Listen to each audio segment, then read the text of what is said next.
Alright guys, I am back, coffee break here, and I just want to apologize to you guys. I haven't been uploading in weeks, and even though it's a slow time here for football, I'd still want to throw a video at you guys, whether it's just me talking about my opinions on the draft and things like that. So I just want to sincerely apologize for not uploading, but now I am back because I did recently take a trip to Seattle. Of all places, I went to Seattle, and you know I was rocking my Niner gear out there. Of course, all of the Seahawks fans were looking at me sideways, but you know what? I was rocking my gear with pride and with confidence because we're headed towards the right direction. Surprisingly enough, I did see a lot of faithfuls out there, so I was glad to see some Niner fans out there representing. Seattle was just beautiful, the city alone. So if you haven't been there, I recommend you going out there, visiting the city, and of course, if you're a faithful, you have to rock your Niner gear. But anyways, in this video, I don't want to discuss much because, you know, there's really not much to discuss. There's been some small moves here and there, but nothing too major. Actually, guys, I was making this video and there is a little bit of news today that broke about Reuben Foster. This basically just made it more clear that Ennis, who was Foster's ex-girlfriend, basically made up this whole story, and the reason, her motive, was to quote-unquote ruin his career. First of all, it's a sad situation regardless, because why would anyone want to do that? Regardless, I mean, her reasoning was just because he wanted to break up with her. That is absurd. It is crazy to even, you know, believe that.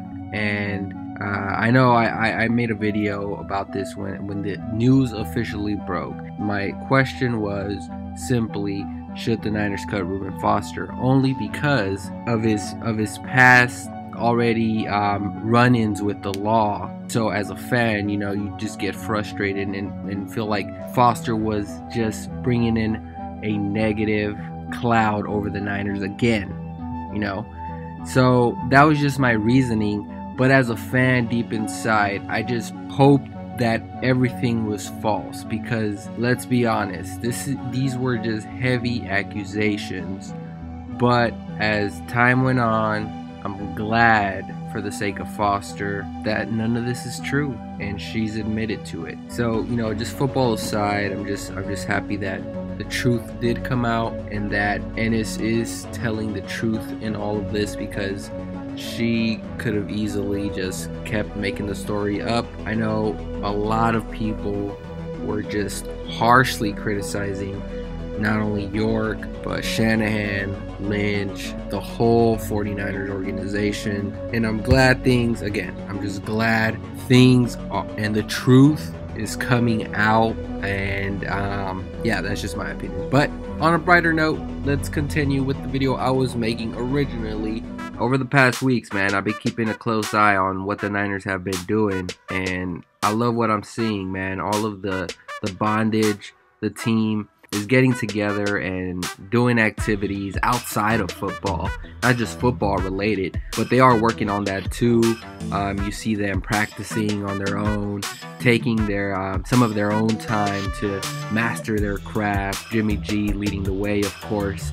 But I absolutely love the chemistry they're building. I think that we haven't seen this in recent years, and it's kind of a breath of fresh air, because the Niners always seem like they're into some mess in the offseason, but they're trending towards the right direction, man. I just appreciate the dedication that they put into their craft. Just to point out some few instances here, you know, Richard Sherman taking the DBs out to go-kart racing there, that was pretty cool, and it shows you a lot about who Richard Sherman really is, his leadership that people question, right?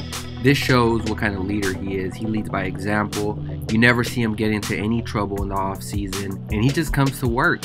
And to see social media, all the boys posting, looks like they were having a good time, that's a positive sign. And then the San Jose Sharks inviting some of the Niners to open the door for the Sharks.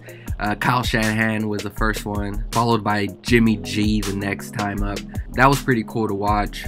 By the way, Raiders blew it by rooting for the Knights. They blew that up. But anyways, this last one was really surprising.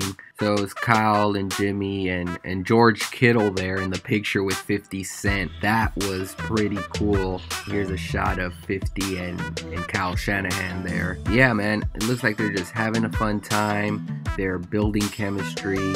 They're obviously working hard, because the reality of the situation is the Niners do have a little bit of pressure coming into this year. They have high expectations, especially from us, because we know how they finished last year with a high note, and you know it's kind of hard. It's gonna be hard to maintain that. And you know, you don't win games in May, but hell, all I can emphasize is I love the direction that this team is headed, and it's led by Kyle Shanahan and John Lynch. They've done a great job of just bringing in high character guys who are willing to work and love football. At the end of the day, that's all you can really ask for, is get a player who's not only good but loves to play football and just wants to be great. So yeah, that's all I have for you today. Just wanted to share my thoughts on that. Anything you guys see, just let me know in the comment section below. Again, I'm gonna start posting again. I'm not going anywhere. You guys have subscribed to my channel, and for that I do appreciate you guys. For those who aren't, you know, feel free to hit that subscribe button.